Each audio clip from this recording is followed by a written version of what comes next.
गिबियाव आफा इसोर प्रभु जिसु ख्रिस्ट बासायगिरिखौ हामबाय होनो लोगोसे दिनैनि बे सानाव नोंथांमोन बयखौबो प्रभु जिसु ख्रिस्टनि मुङै I.B.Gospel मिनिस्ट्रियाव बरायनानै लाबाय। लोगोसे I.B.Gospel मिनिस्ट्रिनिफ्राय साफ्रोमनिसिमबो प्रभु जिसु ख्रिस्टनि मुङै हामलायनाय जासिहरबाय।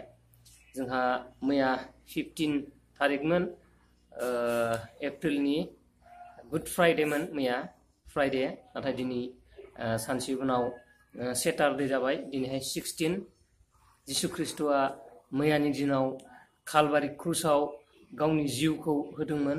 बे कालभारि क्रुसाव गावनि जिउखौ होनाया गासै बुहुमनि सुबुं माहारिफोरनि थाखाय, गासै बुहुमनि सुबुं माहारिफोरनि थाखाय खेबसेयावनो बोलि होदोंमोन।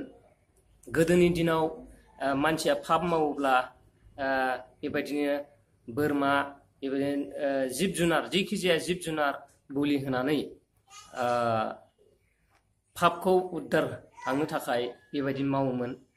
पाप मावलायबाय आरो जिब जुनार बोलि होलायबाय, पाप मावलायबाय आरो जिब जुनार बोलि होलायबाय, बेबायदि खालामनानै गावनि पापखौ उद्धार खालामना लायोमोन। नाथाय जिसु ख्रिस्टआ मैया गुड फ्राइडेनि समाव गावनि जिउखौ कालभारि क्रुसाव बोलि होनानै खेबसेयावनो बियो सुबुं माहारिनि थाखाय पापनि थाखाय बियो गाव थै फसरदों आरो बे जिसु ख्रिस्टनि थै फसरनायनि गेजेरजोंनो बुहुमनि जेसेबांखिनि सुबुं दङ गासैबोनि थाखाय खेबसेयैनो बियो बोलि जादों आरो बोलि जादों बयनिबो थाखाय। सिगाङाव जों जेरै खनले जोंनि सुबुं माहारिनि पापनि थाखाय, सुबुंफोरनि पापनि थाखाय जोङो गले जोङो बोलि होनो गोनां जाबोदोंमोन। नाथाय दायो जोंहा बेबायदि खनले बोलि होनो गोनां गैया। नोंथाङा जुदि जिसु ख्रिस्टनि बे कालभारि क्रुसाव थैनायखौ आंनि थाखाय बोलि होदों होननानै नोंथाङा फोथायनो हायोब्लानो, आरो बाइबेलाव, गोथार बाइबेलाव लिरजानाय बायदि नोंथांनि पापआ बेवहायनो उद्धार जायो। आरो जोङो खनले सिगांनि बायदियै जिब जुनार बोलि होनानै जोंनि पापनि थाखाय उद्रायनांगौ जोंहा गैबावलिया। नोंथाङा जुदि जिसु ख्रिस्टनि बे बोलिखौ आंनि थाखायनो बोलि होबाय होननानै नोंथाङा सानोब्ला, फोथायोब्ला, बेनो नोंथांनि बोलि जाबाय आरो नोंथाङा बेखौ आरो खनले नोंथांनि पापनि थाखाय, आंनि पापनि थाखाय जोङो बोलि होबावनांगौ जोंहा गैलिया। नाथाय मोनसे खोथा आङो दिनैनि बे भिडिअनि गेजेरजों नोंथांमोननो फोरमायनो नागिरदों। मा जाहोनाव, मा दायनि थाखाय जिसु ख्रिस्टआ कालभारि क्रुसाव रमान सान्थ्रिफोरजों दोगथाब जादोंमोन आरो बियो कालभारि क्रुसाव फुथार जादोंमोन। जाहोना मा एबा बिनि दाया मामोन? जिसु ख्रिस्टआ थांना थानाय समाव उन्दैनिफ्राय जेब्ला देरनानै साननो हनो हानाय जायो आरो बियो मावनो दांनो हानाय जायो, गेदेर देरलाङो, बियो इसोरनि हाबा मावदोंमोन। गावखौ जाय इसोरा दैथायहरदोंमोन बे इसोरनि हाबा मावदोंमोन। बियो बै समनि सुबुंफोरनि थाखाय गोबां मोजां हाबाफोरखौ बियो मावदोंमोन। जेरै बेमार फाहामनाय, थैनाय लाजारखौबो बियो फोथांफिनदोंमोन। सानब्रै गोथै हाखराव फबजानानै थानाय लाजार मुंनि सासे बेक्तिखौ बियो बुरखांहोफिननानै बियो गोथां जिबन होफिनदोंमोन। आरो बेबायदिनो गोबां आसरित सोमोनांथाव बियो खामानि मावदोंमोन। खानाफोरखौ बियो गुनु खालामदोंमोन, मेगन नुयिफोरखौ बियो सोखादोंमोन, खुरिया रग जानाय बेक्तिफोरखौ बियो सोखादोंमोन। आरो बेबायदिनो सोमोनांथाव बियो हाबाफोरखौ बियो मावदोंमोन। बिनि सोमोनांथाव हाबा मावनायखौ नुनानै आरो बिनि धार्मिक जिबन जापन खालामनायखौ नुनानै, सुबुं माहारिखौ अनसोगारनायखौ नुनानै गोबां मानसिया बिनि उन थांफादोंमोन। आरो बियो जि फोरोंदों, जिसु ख्रिस्टआ जि गियान फोरोंदों, इसोरनि गियान, सोरगोनिफ्राय जाय इसोरा जिसु ख्रिस्टखौ थिनहरदोंमोन, बे इसोरनि जिसु ख्रिस्टआ खामानि मावफैदोंमोन। बेबायदिनो बिनि गियान फोरोंनायफोरखौ नुनानै आरो बिनि आसरित सोमोनांथाव हाबाफोरखौ नुनानै, बिनि मानसिफोरखौ अननायखौ नुनानै, बिनि गियान फोरोंनायफोरखौ नुनानै मानसिफ्रा बिनि गियान फोरोंनायफोरखौ, बिनि आदर्शफोरखौ, बिनि मावनाय दांनाय गासैखौ नुनानै गोबां मानसिफ्रा बिनि उन उन थांफादोंमोन आरो बिनि फोरोंनाय गियानफोरखौ बिनि शिक्षाखौ नाजावनो थाखाय बिनि शिक्षाखौ लानो थाखाय बिनि उन उन थांफादोंमोन। बेबायदिनो गुबै बेहा 12 जन सेलाफोर दंमोन। नाथाय बे 12 जन सेलाफोरनि अनगायैबो बिजों लोगोसे लोब लोब लोब लोब बेबायदिनो गोबां मानसि जाबायमोन। बिनि सानफ्रोमबोनि मावनाय दांनायनि उन उन, बिनि सानफ्रोमबोनि गियान फोरोंनायनि उन उन, बिनि सानफ्रोमबोनि जिउआव लोगोसे गोबां मानसिफ्रा बिजों थाफानाय जाबायमोन आरो बि जेराव थाङो बेयावनो उन उन थांफानानै बिनि फोरोंनाय गियानखौ सोलोंनाय जाबायमोन। बिनि बै समाव बेबायदि धोरोमारि फिल्डआव मोजां मोजां हाबा मावनायखौ नुनानै बै समनि दौरिफ्रा बेखौ मेगन सादोंमोन आरो दौरिनि जे आफादाव, बे दौरिनि आफादाव बिसोरो सानज्लायदोंमोन, बिसोरो रायज्लायदोंमोन। रायज्लायनायाव ओरैबायदि रायज्लायदोंमोन, बे मानसिजों गोबां मानसिफ्रा दिनै उन उन थांफाबाय, जोंनि धोरोमारि फिल्डआव बियो गाज्रि खालामसिगोन नामा, बिसिनि मेलेमाव साननाय फैदोंमोन। आरो बेबायदिनो जोंजों लोगोसे थायाबालासिनो गावसोरो दौरिफोर नालाय, गावस्रा धोरोमारि फिल्डआव खामानि मावो नालाय, जोंनि धोरोमारि फिल्डआव मानसिफ्रा थायालाबानो जिसु ख्रिस्ट'नि फोरोंनायजोंल' थांफासिगोन नामा आरो बिनि उन उन थांनानै जों गैया जासिगोन नामा, बेखौ बिसोर गिखांनाय मोनदोंमोन। आरो जेरैखि जाया खायदा खालामनानै बिसोरो मेगन सानानै दौरि, बे धोरोमारि फिल्डआव खामानि मावग्राफ्रा, दौरिफ्रा जथुमनानै सावरायनायनि गेजेरजों बे मानसिखौ बोरै खैफोदाव खोख्लैनो हागोन आरो बे मानसिखौ बोरै बे खामानिनिफ्राय आनज्रायहोनो हागोन, बिनि सानज्लायनायनि गेजेरजों बेखौ सिथार होनो थाखाय बिसोरो खायदा खालामदोंमोन आरो बिसोरो दाय नागिरदोंमोन। जोङो गोथार बाइबेलाव मार्कुसनि 14:55 जोङो फरायनानै नायनि। मार्कुसनि 14:55 बेहाय लिरदों, अब्ला गाहाय दौरिफोर आरो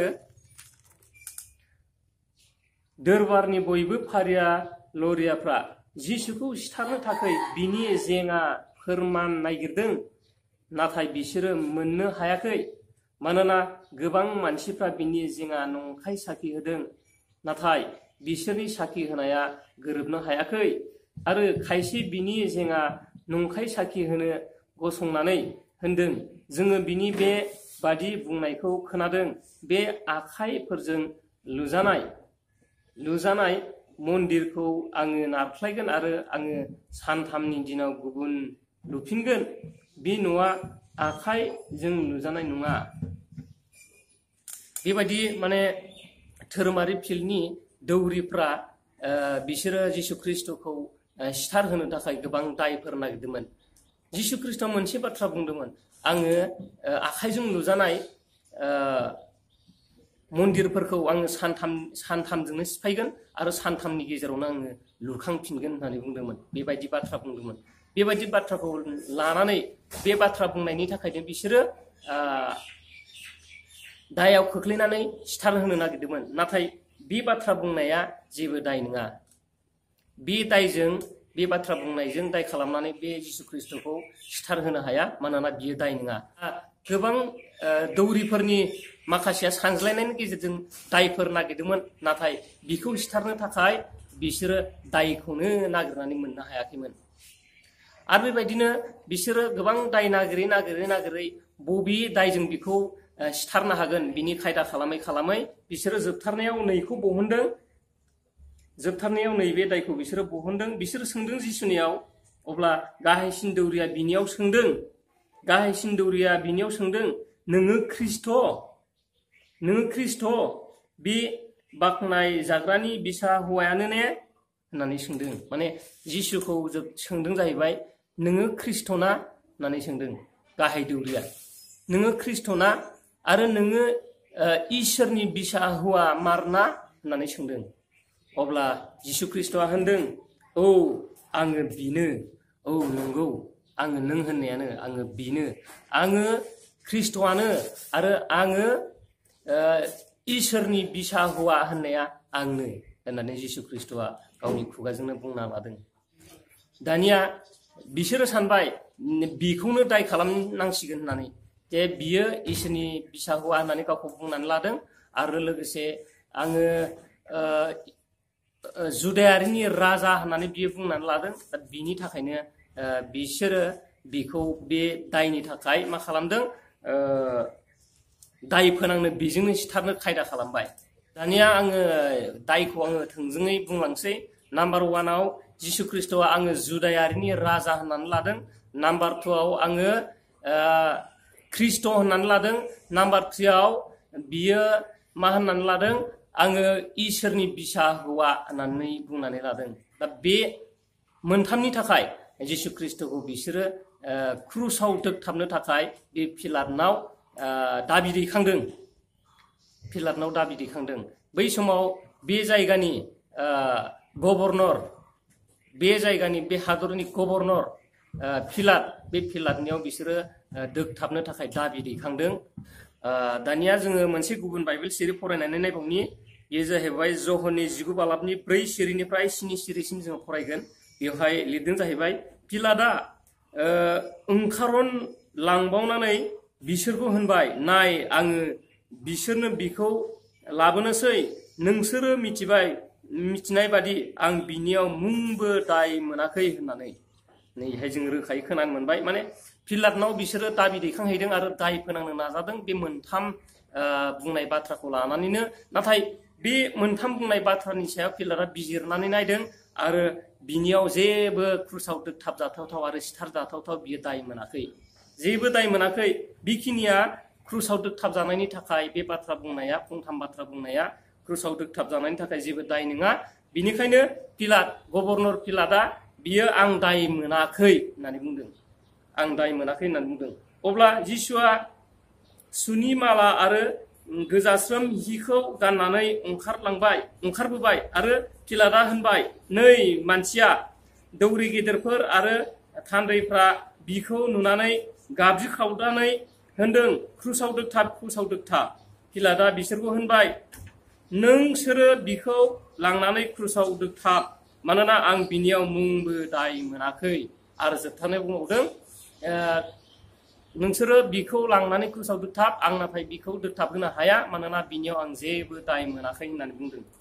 जुदायारिफ्रा बिखौ बुंफिनबाय, जोंहा मोनसे आयेन दं आरो गावखौ इसोरनि बिसा हौवा खालामनायखाय बियो आयेन बादि सिथार जानो नांगौ। पिलाटआ बे बाथ्राखौ खोनाब्ला बियो सिगिबाय आरो गोसोम महलाव हाबलांनानै जिसुखौ होनबाय, नोङो बबेनिफ्राय? नाथाय जिसुआ बिखौ मुंबो बुंफिनाखैसै। अब्ला पिलाटआ बिखौ होनदों, नों आंजों रायज्लाया, नोङो मिथिया नोंखौ हगारनो एबा नोंखौ क्रुसाव दोगथाबनो आंहा बोलो दं होननानै। जिसुआ बुंफिनबाय, गोजौनिफ्राय नोंनो होजायामोनब्ला नोंहा आंनि सायाव मुंबो बोलो गैयामोन। बिनिखायनो नोङो आंखौ गथायग्राफोरहा देरसिन पाप दं। जेब्ला पिलाटआ बे बाथ्राखौ बुंनायखौ खोनायो अब्ला बियो बिखौ हगारनो हास्थायदों। नाथाय जुदायारिफ्रा गाबख्रावनानै होनबाय, नोङो बिखौ हगारब्ला नोङो खैसोरनि बिसिगि नङा, गावखौ राजा खालायनानै लाग्रा साफ्रोमबो खैसोरनि जिङा सिखाङो। बेबायदिनो जोबथारनायाव मानसिफोरनि गाबख्रावनायखौ, रायजोफोरनि दाबि दैखांनायखौ, क्रुसाव दोगथाबनो दाबि दैखांनायखौ नागारनो इस्सा गैया जानो गोनां जानायसै। बेबायदिनो पिलाटआ क्रुसाव दोगथाबनो थाखाय अर्डार होनाय जानायसै। नाथाय जिसु ख्रिस्ट'आ क्रुसाव दोगथाब जानायनि थाखाय मुंबो बेबायदि दाय मावाखैमोन आरो बे मोनथाम दायनि थाखाय जिसु ख्रिस्ट'आ क्रुसाव दोगथाब जानो गोनां जेबो दाय गिदिर नङामोन। बेनिखायनो दाय मोनाखै होननानै बुंदोंमोन। नाथाय बै समाव ओरैबायदि मानसिया बिसिनि जायगायाव, बिसिनि हादोराव क्रुसाव दोगथाब जायोमोन। ओरैबायदि मानसियासो, जाय मानसिया सिखाव, दकाइत, मार्डारार, बेबायदि मानसिखौसो क्रुसाव दोगथाबनाय जायोमोन। नाथाय जिसु ख्रिस्ट'आ मार्डार खालामाखैमोन, बियो सिखाव नङामोन, बियो दकाइत खालामाखैमोन। नाथाय अब्लाबो बियो क्रुसाव दोगथाब जानो गोनां जादों। खारना जाहैबाय बियो जाहोनो नागिरखादों आरो बियो जानो गोनांखा। इसोरा बिखौ बे संसाराव मानसि सुबुं माहारिनि थाखाय बुलिनि थाखायनो हरखादों। बेनिखायनो बियो जानो गोनांखा। बेनिखायनो दाय गैयाब्लाबो बियो क्रुसाव दोगथाब जादों आरो गावनि बेसेन गोसा थैखौ बोहैहोनानै सुबुं माहारिखौ बियो पापनिफ्राय उद्धार खालामदों। नोंथाङा जुदि आङो जिसु ख्रिस्टखौ गावनि पापनि बुलि होनानै एक्सेप्ट खालामनानै लानो हायोब्ला दिनैनो दानो नोंथाङा बासायजानायखौ मोननो हागोन आरो नोंथांनि थैनायनि उनाव सोरगो रायजोआव जिसु ख्रिस्टजों लोगोसे इसोरजों लोगोसे नोंथाङा थांनो मोनगोन। नो डाउट जों बेबायदि थांनो मोनगोन। बेनिखायनो नोंथांनि जिबनाव आंनि जिबनाव जिसु ख्रिस्टखौ बिनि बुलिखौ आंनि थाखायनो बुलि जानांबाय होननानै नोंथाङा फोथायनो नांगोन। अब्ला नोंथाङा दिनैनो दानो आं बारा गोलाव फोलावनो सानासै दिनैनि बे भिडिअखौ आं बेखिनियावनो दोनथ'नो नागिरबाय। बाथ्राखौ बुंनायाव गोबां गोरोन्थिफोर जालांनो हागौ। बेनिखायनो आं नोंथांमोननियाव निमाहा बिबाय आरो गोरोन्थि जानाय मानिखौ इसोरा क्षेमा होथों आरो जानाय मानिया जों बयनिबो सायाव आशीर्बाद लाबोथों। इसोरा जोंनो आशीर्बाद होथों।